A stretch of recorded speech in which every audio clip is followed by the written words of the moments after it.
Então, eu gostaria de agradecer a oportunidade, né, que a AstraZeneca me deu de falar desse assunto, que é um assunto que me encanta muito, que é epitélio de via respiratória.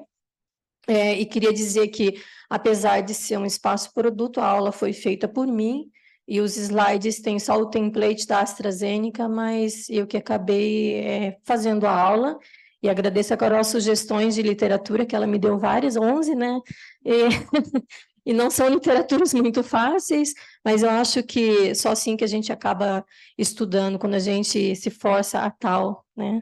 Então, nós vamos falar aí sobre o papel das citocinas, né, derivadas do epitélio, na asma e na remissão clínica da asma. Deixa eu ver se eu consigo passar. Esses são os meus potenciais conflitos de interesse.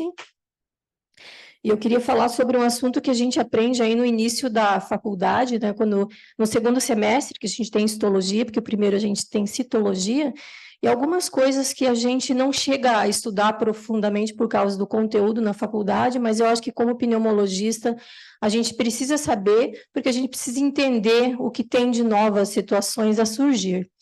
Então, o epitélio respiratório, né, é um epitélio perfeito, e ele deixa de ser o que a gente acha que é apenas uma interface entre o pulmão e o meio ambiente, como se fosse uma capa que protege o pulmão. O epitélio é extremamente vivo, intenso, se renova e tem uma função perfeita, né? Então, a gente tem aqui células, né, que são as células basais, que são as células que dão origem a esse epitélio pseudoestratificado, que ele é colunar a nível de nariz e faringe, e quando começa a traqueia, ele começa a ser um epitélio de transição, até a sexta divisão do brônquio. Depois, ou seja, quando a gente começa os bronquíolos, que já é na sétima divisão, ele deixa de ser colunar e passa a ser cuboide. Então, essa perfeição faz com que a forma de transição das partículas que entram na via aérea sejam diferentes, né? Então, nós temos aqui essa célula, que é a célula basal, que pode dar origem tanto à célula colunar ou à célula cuboide, que é a célula ciliada, que é a célula mais importante, mas como também pode dar origem à célula produtora de muco, que está espaçada entre as células no intervalo que é mais ou menos fixo, fazendo que esse muco que é produzido, ele tenha duas porções, né? Essa porção mais grossa, que é a porção mais gel, e a porção sol, que é a porção que fica por baixo. Isso é importante para a movimentação ciliar, e eu falo para o paciente, a gente tem uma esteira rolante que vai sempre em direção à boca, né? Desde as vias aéreas inferiores e nas vias aéreas superiores também no sentido da boca, e tudo que cai gruda nesse muco, e demora 2 horas para a gente engolir de volta essas. Então, a gente aspira o tempo inteiro partículas de poeira, partículas de fumaça, vírus, fragmentos bacterianos e qualquer substância que chega na via aérea inferior, e esse movimento ciliar traz até a faringe, e a gente deglute isso o tempo inteiro sem perceber. Esse talvez seja o mecanismo mais importante de limpeza e proteção dessa via aérea, e a tosse é um mecanismo secundário, né? Mas esse é o mecanismo mais importante. E tudo que chega aqui, que são vários agressores, eles não entram por causa do muco, mas mesmo se conseguirem atravessar esse muco, nós temos partículas antimicrobiais, ou seja, peptídeos que estão aqui protegendo, que são, na verdade, antissépticos locais, que não deixam as bactérias continuarem vivas, e muito importante também para que esse agressor não atinja a circulação, que são os vasos que estão aqui embaixo, nós temos verdadeiras colas que grudam uma célula na outra. Estruturas, que são estruturas desmossômicas, que fazem com que uma célula fique justamente aderida à outra.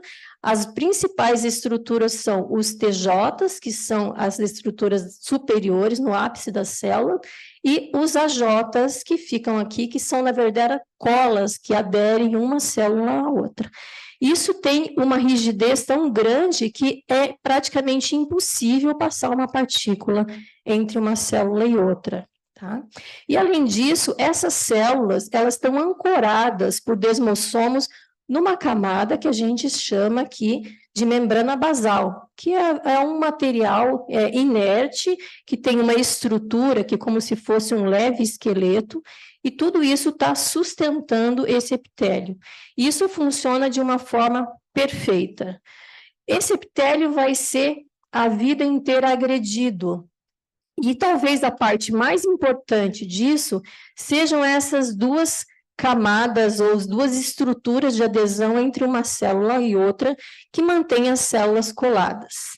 Mas tanto a natureza, né, como os próprios agressores, vírus, eles arrumaram formas de quebrar essa estrutura para que as partículas consigam entrar e consigam destruir e desestruturar o epitélio.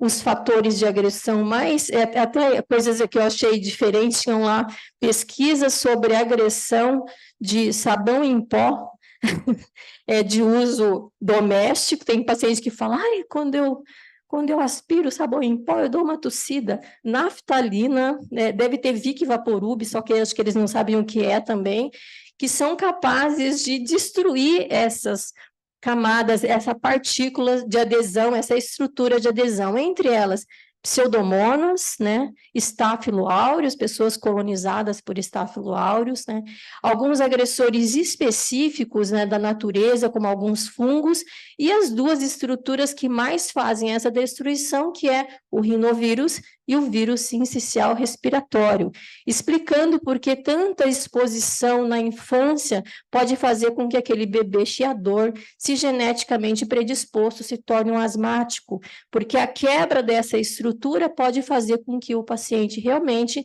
comece a ter sintomas de broncoespasmo e um processo inflamatório que, se ele tiver geneticamente uma predisposição atópica, vai seguir uma linha e, se não, pode seguir uma outra.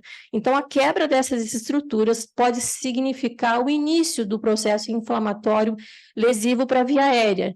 E eu estou falando em via aérea como um conjunto, não especificamente para asma também. Na DPOC, isso também pode acontecer. A lesão da estrutura do epitélio é que proporciona o início de várias doenças inflamatórias e obstrutivas, né? Além disso, as interleucinas 4, 33, o TNF-alfa, né, a TSLP e outras substâncias agressoras podem fazer a quebra dessa junção. E o que pode fazer a proteção disso? De estudos realmente que existem in vitro e in vivo, os corticoides inalados, como a budesonida e a fluticasona, os beta-agonistas também têm a função de proteção dessa estrutura da via aérea, a vitamina D, que eu acho que protege tudo, até mal olhado, como a gente vê, e outras alterações, né, e outras substâncias que foram estudadas nesse contexto. Uma coisa que a gente chama atenção, quando a gente começa a ver a cascata inflamatória da asma, a gente fala assim, então chega lá um alergeno, ele é fagocitado pela célula dendrítica que apresenta o antígeno a um linfócito T-nave, fazendo ele virar TH2. Mas como é que esse alergeno chegou na célula dendrítica?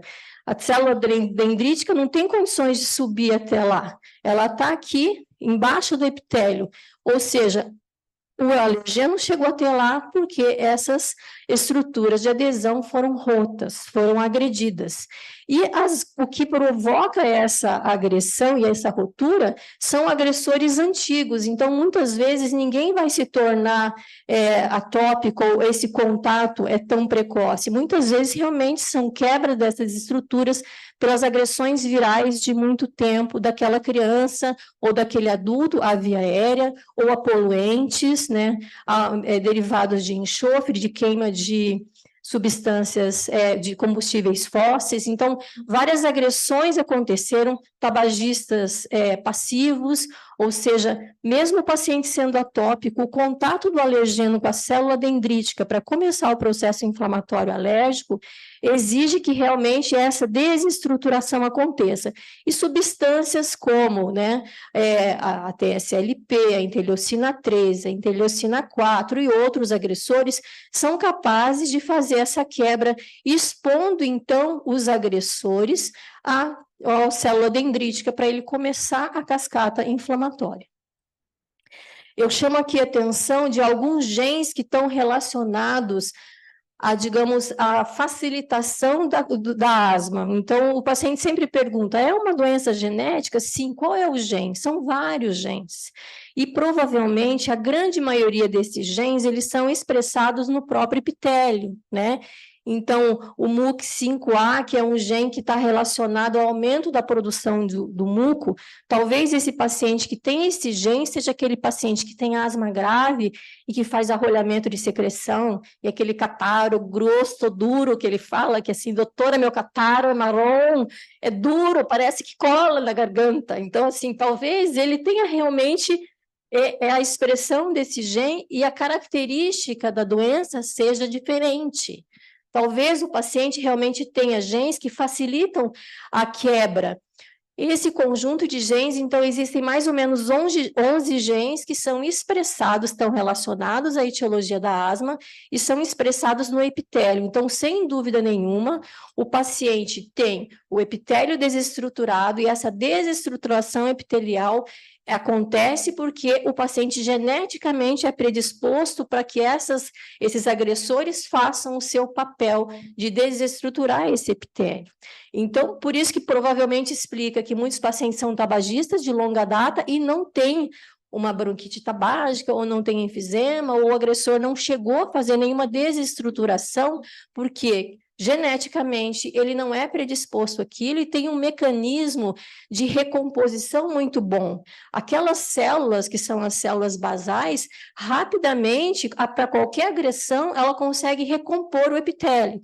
Se ela não consegue recompor o epitélio, porque aconteceu uma agressão tão intensa que desestruturou todo esse epitélio.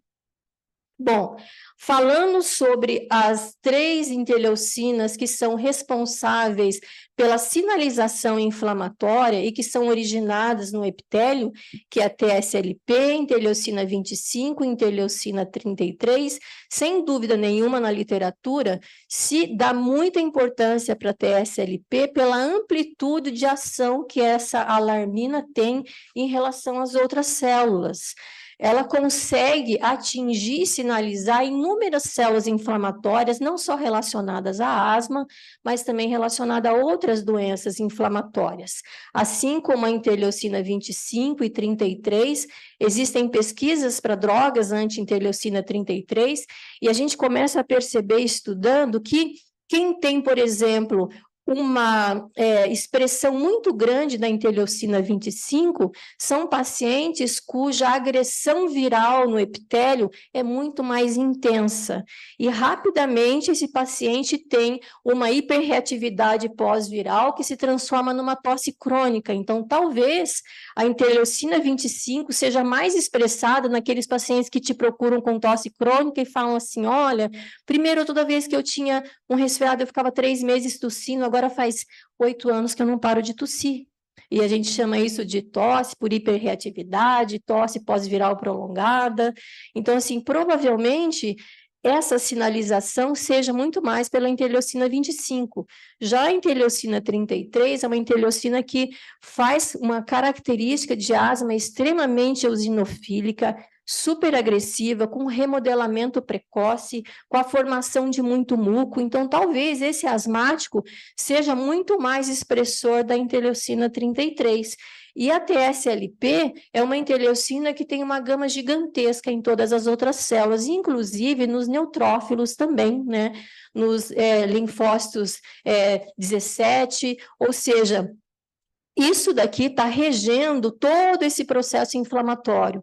Isso justifica, e a via é tão complexa, porque às vezes a gente quebra uma via usando uma determinada droga e o paciente melhora mais ou menos. Olha, diminui bastante, não tenho mais tanta exacerbação, mas eu ainda tenho sibilância, eu ainda não consegui chegar no meu melhor, porque provavelmente eu não tenho uma via só ativada, eu tenho outras vias ativadas. Então, a gente vê a extensão disso, não vou ficar me detendo, né, a outras coisas, e uma coisa que eu chamo a atenção são os biomarcadores que a gente tem. Hoje em dia, na asma, a gente tem poucos biomarcadores disponíveis, né? A periostina, que é um biomarcador que prometia bastante, o que a gente vê nessa revisão específica é que a periostina tem uma importância muito grande para registrar pacientes com capacidade de reestruturação desigual desse epitélio, ou seja, pacientes que fazem um remodelamento muito precoce, então talvez eles expressem muito mais realmente a periostina, né? O feno nem se fala, ele tem uma importância muito grande para as interleucinas 4 e 13, porque ele é a expressão inflamatória do mastócito ativo, da interleucina 13 e 4 na via aérea, né? E o muco também é um marcador, então um paciente que tem aquele muco muito espesso é um paciente que tem uma doença mais grave, um paciente que geralmente é muito eosinofílico e muito exacerbador. Entre outros biomarcadores, o eosinófilo nem se fala, ele é o nosso biomarcador do dia a dia, é ele que sinaliza que o paciente pode ter uma doença inflamatória mais importante. Então, eu sempre falo que uma das coisas que a gente olha quando o paciente vem da pneumopediatria, como eles vêm para fibrose cística, eles vêm para asma também, eu sempre olho uma espirometria e o número de eosinófilos, aqueles adolescentes que já não exacerbam tanto, mas têm 895 eosinófilos, dá meio um frio da gente mandar eles para a UBS, porque sabe Deus como será o comportamento deles, porque realmente a produção, né, dos eosinófilos, ela é extremamente ativada quando existe um processo inflamatório que o faz, né?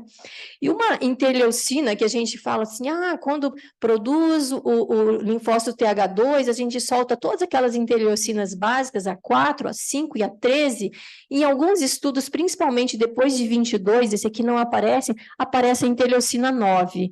E eu comecei a ver nos slides, falei, por que botaram mais uma interleucina ali, meu Deus, já tinha tantas, o que deu dessa interleucina 9 que ela apareceu ali? A interleucina 9 é uma interleucina de ligação, ela pode ativar a ILC2. Então, o que acontece? Talvez seja ela que faz com que uma criança que tem uma asma alérgica, que é 70% da população com asma na infância, se torna, com o passar do tempo, uma asma muito mais eosinofílica e grave depois dos 32 anos de idade. Eu recebi um paciente exatamente assim, homem, 58 anos, que tinha uma asma classicamente alérgica na infância, pouca manifestação clínica, e de 5 anos para cá, ele se tornou extremamente exacerbador e tem 495 eosinófilos.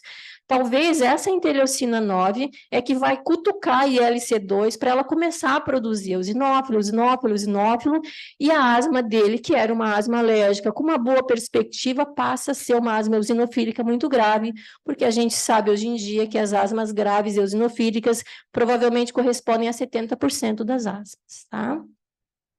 Passando para frente, a gente vê, então, como eu tinha comentado, todas as ações que a TSLP pode ter e quais as células que ela pode comprometer, até plaquetas, né?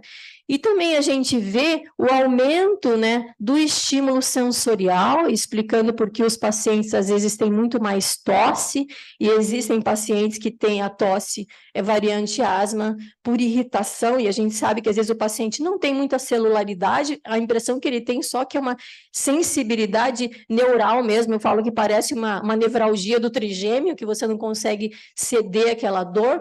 Talvez porque esse paciente realmente tenha uma expressão muito grande a nível sensorial e tenha muito mais uma agressão de tosse do que de inflamação em si, né? A gente vê também aqui o que pode aumentar a produção da ILC2, se mantendo isso, então, olha aqui, ela estimula o mastócito e o mastócito estimula ela, e eles ficam trocando estímulos. Provavelmente, o mastócito é a célula efetora que, mesmo depois que a gente consiga diminuir os eosinófilos, macrófagos, neutrófilos, se eu tenho mastócito ativo, ele vai continuar provocando broncoconstrição, porque ele age diretamente no músculo e produzindo o processo de irritação, mesmo quando eu não tenho uma via aérea inflamada. Talvez isso explique porque aqueles pacientes que a gente vê como asma T2 baixo, que são os pacientes que você não vê nem sinal de um eosinófilo, ou células inflamatórias, ou marcadores inflamatórios,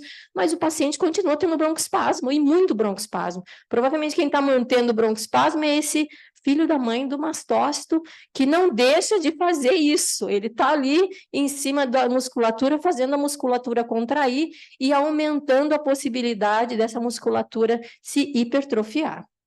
Bom, falando especificamente da TSLP, né, que se tem, a maioria já sabe aqui, né, o nome do estroma tímico, porque ela foi descoberta pela primeira vez numa cultura de células tímicas, mas não tem nada a ver com timo, é só o nome que ela recebeu. Essa interleucina, que é da família das interleucinas 2, ela tem duas formas, né, isoformas, a forma curta e a forma longa. A forma curta, na verdade, ela tem uma ação anti-inflamatória sistêmica e ela se expressa em várias células, principalmente do tubo digestivo e da pele. Transfiram tudo isso que eu falei do epitélio respiratório para a pele também, para o esôfago, para o intestino, justificando outras doenças que são doenças epiteliais e que podem ter uma fisiopatologia muito parecida com a asma. E a gente acaba agora vendo otorrinos, gastros, por causa das doenças eosinofílicas, doença de Crohn. Então, existem outras células, doenças inflamatórias, doença celíaca, relacionadas a processos inflamatórios que não são muito diferentes de tudo que a gente comentou sobre o epitélio respiratório. Nós não somos únicos nessa. Apenas a forma de expressão é diferente. E a TSLP, ela está em outras células também. Em algumas, ela tem uma porção que se chama curta, que tem próximo aí de 60 aminoácidos, mas é a porção longa que está sendo mirada por um anticorpo monoclonal, que é a porção inflamatória, que é aumentada nos pacientes que geneticamente são predispostos e que, de alguma forma, têm o seu epitélio agredido por algum agente. Quando a TSLP é liberada, para ela ser ativa em todas aquelas células, ela precisa se agrupar com um receptor, que é o receptor da interleucina 7. Ela compartilha esse receptor nas células. Então, além de existir a TSLP, eu preciso ter esse receptor da interleucina 7, por isso que ela não se expressa em todas as outras células, porque senão todas as células que têm a expressão precisam ter receptor para interleucina 7, porque ela acaba usando esse receptor. Falando, então, aqui da ação, né, da TSLP, depois que nós já bloqueamos, né, as junções superiores e inferiores, e essa TSLP foi produzida com muita intensidade, porque ela é um alarme, eu falo, é como se a gente tivesse rompido a cerca elétrica, tocou o alarme, a TSLP está ali pronta, produzindo com grande intensidade, fazendo, então, essa ação em várias células do epitélio, explicando por que, então, todos esses processos inflamatórios, independente da via alérgica, eosinofílica, neutrofílica ou paucigranulocítica, também vai ter uma ação inflamatória. Por isso que o anticorpo monoclonal para a alarmina também age em outros perfis inflamatórios, né, de asma, que não a asma clássica, que é alérgica, ou eosinofílica, ou alérgica e eosinofílica.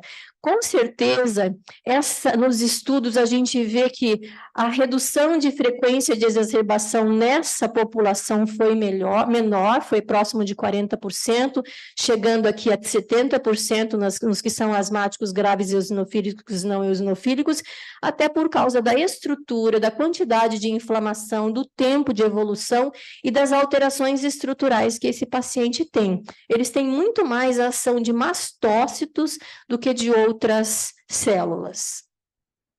Então, assim, Esse artigo é um artigo dessa Irene Reijink, que é uma holandesa e que me surpreendeu muito, porque é aquele estudo epidemiológico que foi para o GINA, onde coloca pela primeira vez uma porcentagem correta da asma grave, que ela coloca 3,2% da população de asma grave de asma na Holanda tem asma grave. Eu achava que ela era uma epidemiologista, mas ela é uma pneumologista especializada em estudo do epitélio, né, em agressões epiteliais. E esse artigo dela é um artigo extremamente didático, extremamente longo também, mas didático, onde ela coloca esse desenho do que seria realmente a perfeição da estrutura do epitélio. Então, a gente tem aqui o intervalo de algumas células e a célula, né, produtora de muco, tem as células basais, as que são colunares ou cuboides ou de transição, a membrana basal fininha, que é apenas para ancorar o epitélio, esse estroma, onde estão alguns fibroblastos, e a musculatura lisa, isso que deveria ser o normal. E a gente vê num paciente com uma asma essa desestruturação do epitélio, com ruptura, então, dessas estruturas de ligação entre as células, com aumento das células produtoras de muco, com um muco muito mais volumoso e, às vezes, até com uma consistência diferenciada, um espessamento absurdo da membrana basal que não reverte, geralmente, mesmo que a gente melhore outras coisas, depois que acontece esse espessamento, ele não volta. Um aumento da deposição de fibroblastos, da quantidade de estroma e da hipertrofia absurda dessa musculatura. Esses pacientes têm uma musculatura extremamente sensível e volumosa. Toda essa desestruturação pode fazer o espessamento da parede brônquica que a gente vê na tomografia de tórax, muitas vezes. Mas o que acontece, muitas vezes, é que esse epitélio também ele pode ser lesado e ele pode ficar careca. Então, a gente vê bem isso na tomografia, a gente vê brônquios com paredes bem espessadas, alternadas com brônquios com paredes finas e bem espessadas, e às vezes até mais finas do que o normal. Então, essa variação de espessura da parede brônquica fala a favor de doença que já evoluiu e está evoluindo para a desestruturação do epitélio. Isso é verdade, porque esse aqui é a biópsia de um dos pacientes que a gente tem lá no Hospital de Clínicas, um paciente que está usando um IL-5, que já usou um anti-IgE, um paciente extremamente grave, onde a gente vê um corte. Isso foi uma biópsia a céu aberto, por um outro motivo que esse paciente nos trouxe, que foi revisada pelo Dr. Sérgio Yoshi, pela doutora Thaisa, onde a gente vê um bronquíolo de um asmático, né? Um bronquíolo que a gente já vê a desestruturação tanto da luz, claro que ele tem alguns artefatos de manejo da peça, mas a gente vê que realmente é um bronquíolo totalmente desestruturado, que eu poderia muito bem usar para dar aula de DPOC nesse bronquíolo. Na sequência, vendo de perto, a gente vê aqui, olha, o epitélio, a hipertrofia das células produtoras de muco, a gente vê aqui a membrana basal desestruturada e um pouco mais espessada, um aumento do estroma, e olha aqui, ó, os eosinófilos lacerando, né, e afastando as células da musculatura lisa. Então, ou seja, um processo inflamatório eosinofílico muito intenso e desestruturador, digamos assim. Nesse outro ponto, a gente vê a mesma coisa, então o epitélio é totalmente desestruturado, aqui rasgou por causa na hora do preparo da lâmina, mas a gente vê aqui, inclusive, né, naquela região onde tem fibroblastos também, os eosinófilos entremeando esse tecido. E o que seria remissão? Remissão clínica seria talvez, clínica não, a remissão total da doença, seria passar daqui para lá. Ou seja, se eu pudesse reestruturar esse epitélio, se eu pudesse fazer as coisas voltarem a ser como antes. É muito difícil isso acontecer. Talvez existam pacientes que, como são predispostos a acontecer tanta desgraça, às vezes também eles são mais predispostos a uma resposta positiva às medicações.